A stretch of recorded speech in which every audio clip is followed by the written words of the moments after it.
महाविकास आघाडी सरकारच्या काळामध्ये खोट्या गुन्ह्यांमध्ये माजी मुख्यमंत्री देवेंद्र फडणवीस जे आहेत त्यांना त्यावेळेस गोवण्याचा प्रयत्न झाला असा आरोप होतोय।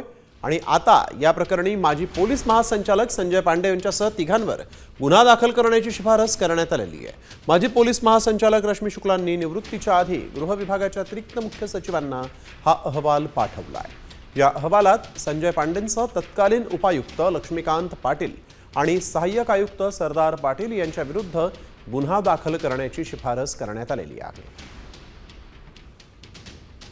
या रिपोर्टमध्ये अनेक गंभीर बाबी आहेत। कशा पद्धतीनं आम्हाला अडकवण्याकरता वरूनच सूचना होत्या आणि त्या सूचनांचं पालन करत कशा प्रकारे तेमाचे सीपी आणि अधिकारी काम करत होते, कशा प्रकारे लोकांना धमकवत होते, कशा प्रकारे नसलेल्या केसेस तयार करत होते, हा प्रयत्न त्यांनी करून पाहिला, पण त्यांना काही त्या काळात मिळालं नाही। त्यामुळे त्यांचा प्रयत्न सफल झाला नाही।